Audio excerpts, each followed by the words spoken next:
So while Locus Spine's Power Siphon is probably one of the smoothest league starts that's ever been had, especially as a trickster, now day 4, day 5, day 6, you're looking to make some improvements into the later part of the game. While I haven't previously thought a lot about how to build this in the end game, because in previous leagues instackers of this have existed, I've put a bit more work into this now, and I'm going to present 4 different variations of the build in this video. Firstly, I'll go over my existing build, probably roughly where I'll end off on this thing because there's other ideas I want to reroll into, but there's some higher end improvements that I have made, and I want to talk about these things. Secondly, I'll go over a poison perfect agony setup that I theory crafted in PoB only. I'm certain that this does work as advertised, but it's really hard to actually access these items, and they're really contingent on trade. Usually the items cost almost nothing a lot of times other than Ralakesh, but sometimes they go up a lot because there's such scarcity on the corrupted implicits. So it just depends if other people are trying to make this setup, whether or not the items will be available. Really risky to do. Wouldn't recommend unless you know that every single thing is there. The third thing that I want to go over is an intelligence stacking setup that's roughly based off of Quantrix PoB from last league. I've retooled it a little bit, so there might be some mistakes, but I think this is probably what I would do if I was going to push this into the really high end. It's a close to invincible build and gets about 20 million DPS. And lastly, I'll go over a little bit of what I see on PoE Ninja, some of the stuff I like, some of the stuff I don't like. Although I would say I don't like most of it because most people on Ninja, especially in softcore trade, are just a little too damage obsessed for me, and I don't really see the point in having much worse defenses. Anyhow, let's get into the PoE section of this. So this is my current character. Not much has changed in terms of the tree. There's a few differences. For example, I dropped the Pierce node for a lot of the content that I do because, I'm doing a lot of bossing these days, a lot of form rotations. I have +1 Pierce on gloves, and that tends to, be enough. I've also put in a Timeless Shield at this point. This is a double damage lethal pride. It also gives you a lot of strength, so it's much easier to run things like volatility, a higher level shield charge, better life tap setups, that sort of thing. I've also chosen a path down here. This is better when I don't have dexterity on my chest, but yeah, this is a 3-point jewel, and I think it's solid to go for. There's also this option, but there is more jewel space. I could also look for, I guess that which was taken. I think that's what it's called, this patch, and maybe look to put that like here, or maybe even here. But there's still some other options, also wormhole. Anyways, the gear. Let's go over the uniques first. So I hit a +1 Cursed Marylines. I bought this, and then I've anointed this with Overcharge. It allows me to run Punishment without having to grab Whispers of Doom, so 4-point save there. Ilfabon's Trickery. So this, people keep asking me about it. To me, this is just a +1 power charge helmet with relatively good ES. I would rather have a +1 power charge crown of the inward eye. I would also probably rather craft myself a 500 to 600 ES helmet with like accuracy on it, or like, res suffixes, elemental shift, mind throw speed. It can be really strong. You can also make a warlord helmet. Or you can go for like a corruption on the helmet to get +1, but there's a lot of different options on helmet. I'm just using this because it was 30 chaos when I bought it, really cheap. I've also opted out for Oxium. The main reason why I'm using Oxium is because I'm not using Dodri's Tenure, and my wand is also different. So because of these two slots being different, I have much less increased damage on my build. In my pre-league PoB, I was at about 1,000% increased damage total. You can see I'm a lot lower here, although I don't know that this is exactly representative. I think it was closer to 1,000 on my pre-league. But now without Dodris and stuff, it goes down a lot because I just don't have that increased spell damage from the gloves, and I'm also not using Crown of the Inward Eye, which gives all the these things, basically, transfigurations, yeah. So that's a pretty big loss in increased damage. So that baseline multiplier is gone. Oxium becomes much better there. I hit a Tri-Ellie wand. This is a fracture base, essence spam until I hit that. Then I clean suffixes, redo suffixes. You could also go for the veiled mod for attributes, although it does drop my crit chance even lower, which can be a problem, but that would allow me to drop this area of the tree and then opt for more nodes. Like maybe I could grab like Heartseeker with that extra, couple passive points, and also grab the multi-node here because I think the final multi-node is actually reasonably valuable. Yeah, it's a 5.3, so that's probably pretty good to do, so I might consider redoing that later. The shield, I just bought this off of trade. I'm pretty sure, looking at the shield, this is a ROG shield, or like ground loot, but it was really cheap, 70 chaos when I bought it. But I'm really using this for the avoid ailments, and I'm using this to pair with boots, and this allows me to skip the essence craft on boots for avoid ailments and still hit 100% avoid ailment with ancestral vision. I have an necrotic armor. Really easy to make these things. Very good to do. Would not recommend using a unique over this because defensively it's just absolutely insane. You see, if I take this off, put it back on, it gives me like 2.5k ES and a gajillion evasion, like 13,000 evasion. So in essence actually more than doubles your defense. It also gives you elemental shift and it gives you endurance charges. Really crazy to do. So just dense fossil spam for prefixes till you get triple T1, or in my case I went T1, T1, T4, and then used Eldritch Chaos on the suffixes with Eater influence.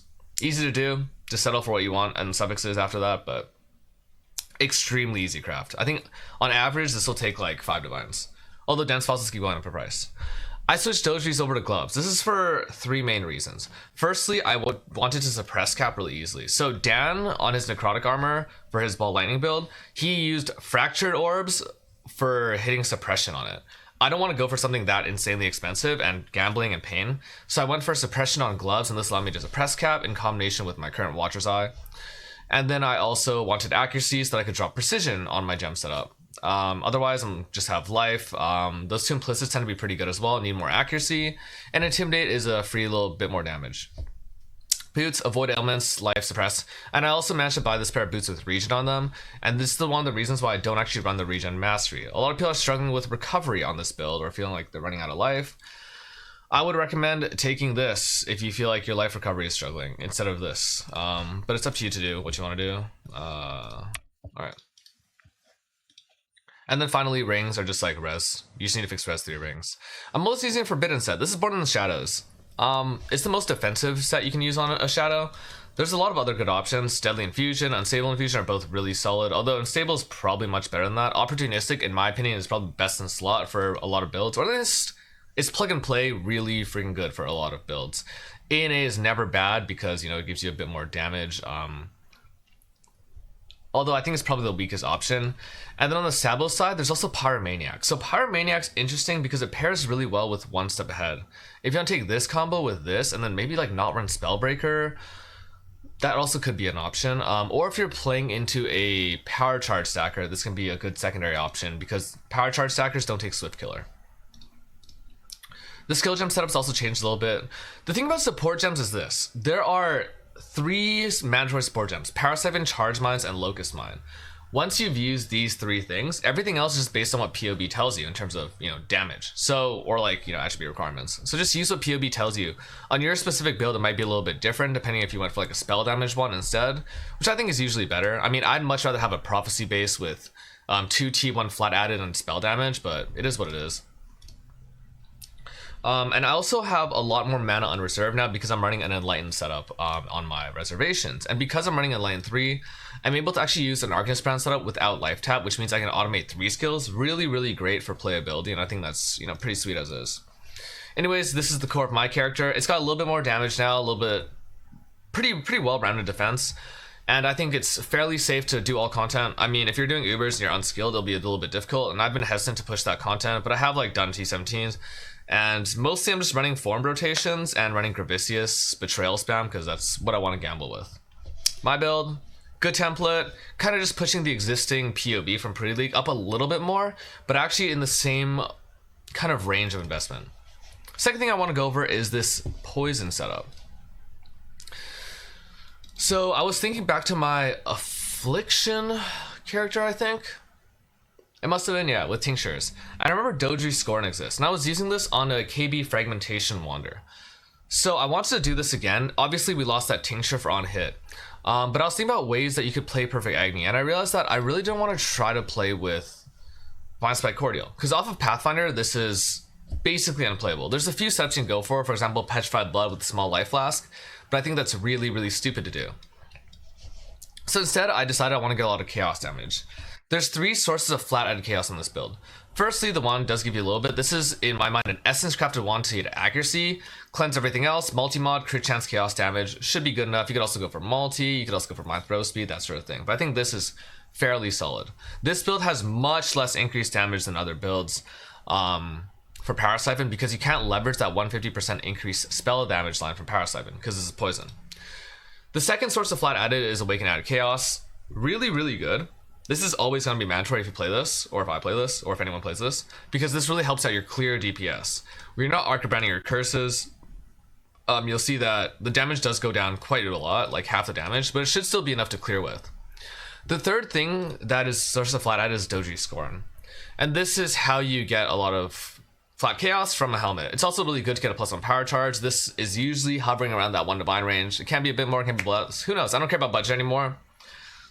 The economy is just way too volatile depending on what like 1 or 2 people flipping or bandwagoning want to do. But it's really crazy because at 6 power charges, I have 1 from here, 1 from here, 1 from here. I'm not actually anointing this. So at 6 max power charges, it's giving you 6 curses. That lets you run 2 curses from Asnas, so Temporal Chains plus whatever curse. Assassin's Mark for 1 more curse, 3, and then Arcanist Brand up for 3 more curses. I think that's really, really, really strong. It just gives you a ton of flat. You see if I take this helmet off, it like is insane actually. This thing gives you 100% more. Actually, it's like tripling my damage or something like that. It's almost quadrupling my damage. It's actually absurd for this setup, and it's the core unique that's actually setting this up. Replica becomes mandatory in this because I want to play with Alessios. As a perfect agony build, using that sort of crit to dot multi scaling, you want to stack a ton of frenzy charges, and then you want to turn those into affliction charges and have both. Replica lets you do that. Super OP. This is the most expensive item ever, and it costs as much as the whole rest of the build combined. Again, unless people are flipping items. Finally, Merylion's Fallacy. This is just absolutely absurd still on this character. Almost sort of doubling your damage. And then it anoints Savagery. Actually, I think it only gives you 56% more damage. If you want to be more defensive, Replica Badge of Brotherhood is also an option. It's a lot of extra DR, and I think actually on balance is probably the slightly better item.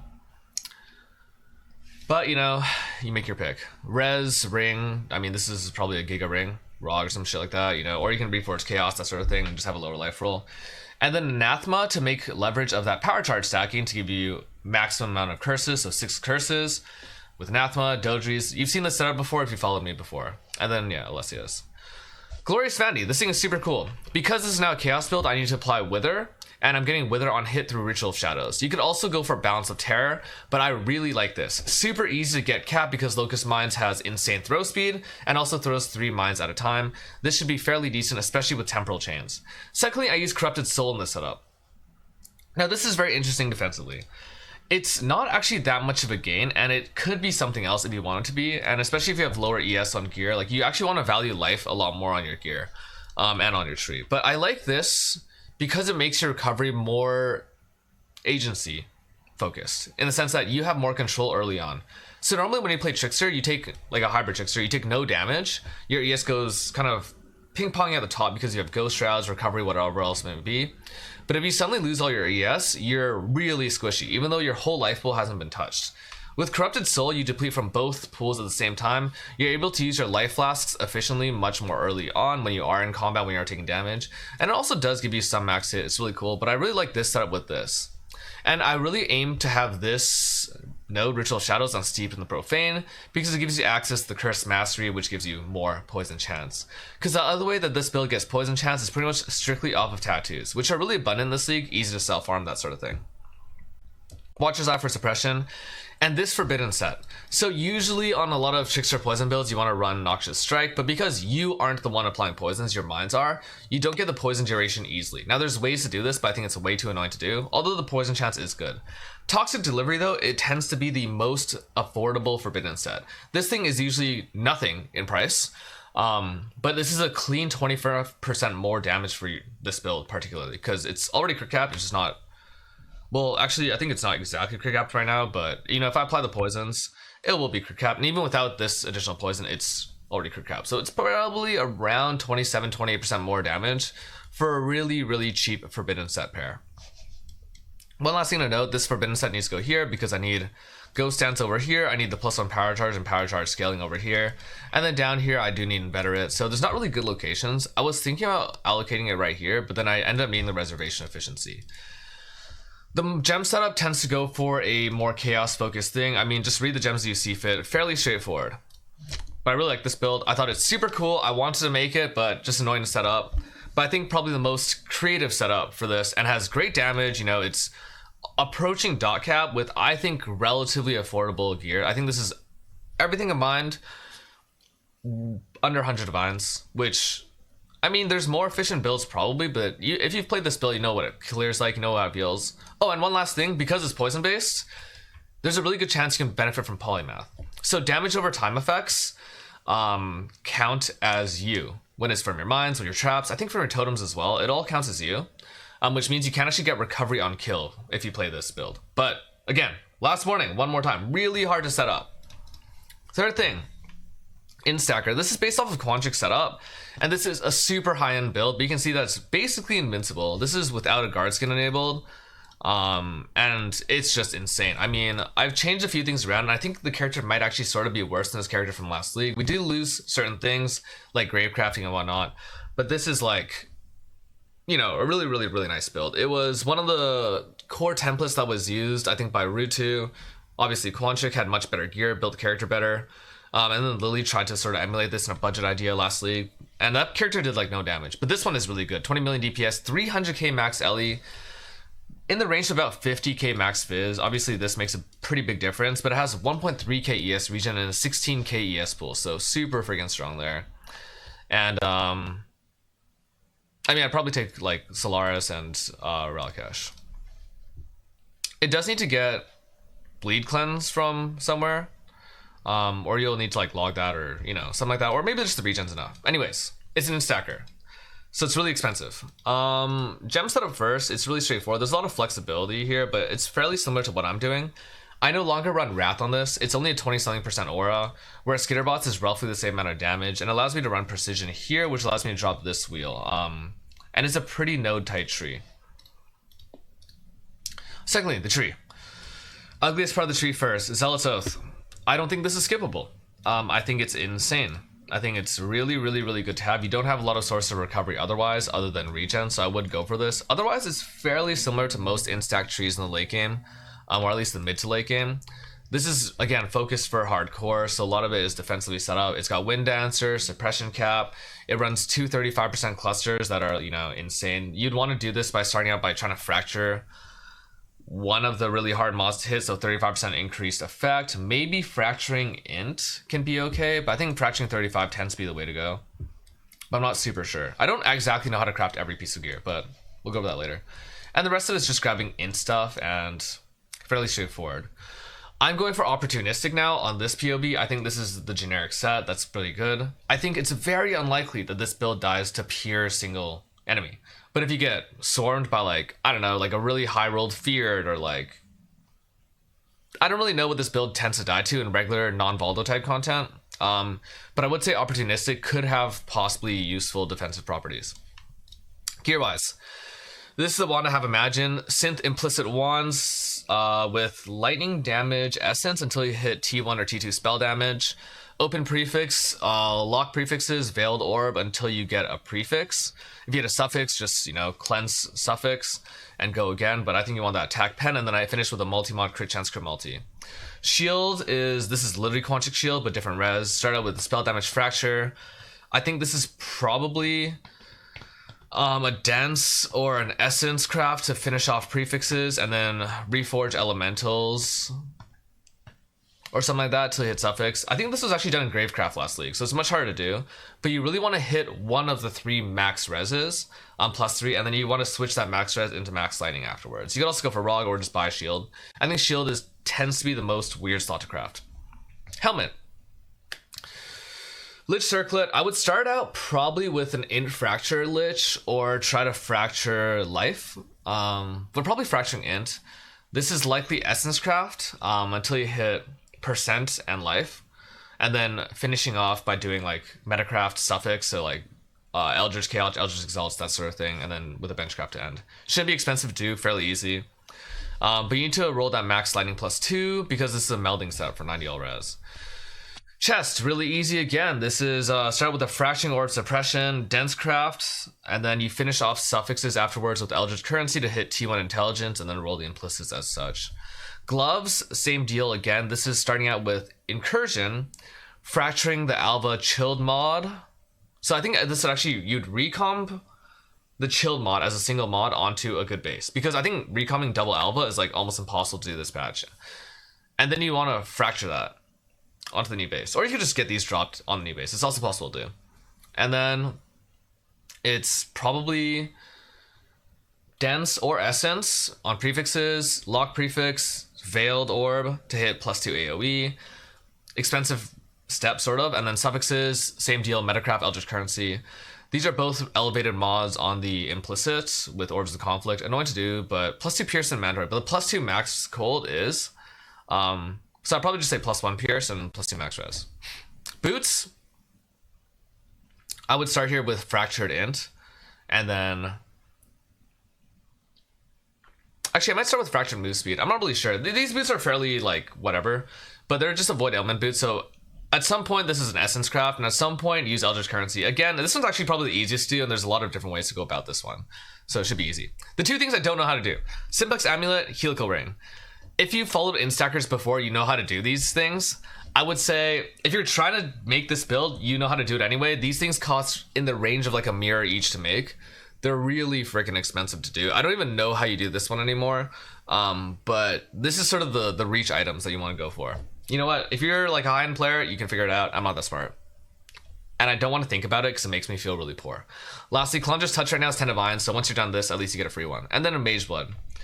Mage Blood melding on this. Topaz melding. The reason why I do this is, one, because Max Lightning on Helmet is basically free to do. Actually, I should maybe run like a level 1 Clarity on this too. Like a low-level Clarity. Just the mana regen's looking a little dicey. It has to be like normal Clarity, but this also gives you max res off of here. So this is +1 max res here, +2 off Helmet, and then jewels this patch are insane. They give you +2 max res as well, so really OP that you can get +4 max res like this, and it's super easy to actually get melding cap now. So I think that's a really nice thing for this patch. The clusters I went over a little bit already. The mediums I think are really nice. It's not what I opted for originally, but once I saw it, I'm like, yeah, this makes a lot of sense. It's pretty solid. It gives you like res if you roll them well. Max res, int, mind, throw speed on jewels, that's your priority. You're also looking for like % ES maybe, but something that good. And all attributes is quite solid as well. And then finally, Ancestral Vision is the last thing to talk about. This is also my core POB, but basically you're 100% suppressed, so it's 50% chance to avoid ailments. And then you have, yeah, the other jewels that I already mentioned. Okay, the last thing I wanted to go over is possibly some things I kind of liked on POB, or on PoE Ninja. So there's two setups I want to go over really quickly. The first is a power charge type stacking setup. So a lot of people think of this as the default. I really don't like this setup. It is glass no matter how you build it, sort of. I mean, this does help with your ES recovery in a lot of ways, but no matter what setup I look at, it's really hard to actually make this a relatively tanky build because you give up so many slots and it's really hard to like actually solve for everything. But these builds tend to do several things. Firstly, you're looking for +1 power charge rings, so it has a lot of investment still to go up, and it's already like, I'm gonna guess it's around 30 to 40 million DPS right now. You want to go for the classic charge stacking setup, so Malakai's, Badge, Ralakesh, +1 power charge, Helmet, Will Clash is probably ideal in this scenario. And then Wand is actually better as a flat added wand as opposed to Void Battery. It's just super powerful right now to get a flat added wand with spell damage. Though Void is relatively competitive. It's pretty close. But this build is pretty crazy. It has unstable infusion for forbidden jewels. I think if you look at this, if you want damage, this is a fairly, I would say, simple way to construct. In that you don't need to think too much about the items. You just get the classic power charge setup and you just go for as much as you can. So you're just building more. What I would say is that this setup has relatively low crit multi. So if you get crit multi in certain places, for example, like as a, on your rings you can get crit multi, or I don't know, even like crafting on your weapon can be good. He has it here. Yeah, like double crit multi can be a good option, but this has much lower crit multi, much higher crit chance. Overcaps like crazy. The second way that I think a lot of budget players might want to like boost their DPS while still retaining okay defense is this sort of thing. So cheap uniques. I mean, he's using a rare helmet. You can also use, you know, one of the crazy unique helmets. But replica hyrris is a contentious item for me. On one hand, 3400 evasion is crazy, and that flat added is like insane. You know, that's like tier 1 added lightning, so huge boost to your damage. Suppression is also sick. Int is kind of whatever to me. Good chest, but obviously necrotic armor is crazy this patch, and this as a base already costs 6 divines, but does give you a lot of damage. If you go Mariline's, this chest, Doji's with a good corruption, and or helmet with a good corruption, this core setup will be really powerful to go for. Oh yeah, and I also forget, Abyss Jewels are really good on this setup depending on how your gear is established. For this character, Abyss Jewels would actually be lower value than it is for a lot of other characters, but I think it's still fairly solid. So this is sort of the last way I would think about, if you want more damage right away, or you're not confident in your ability to click dense fossils on a chest, you could go for replica hyrris. So this setup was also fairly cool.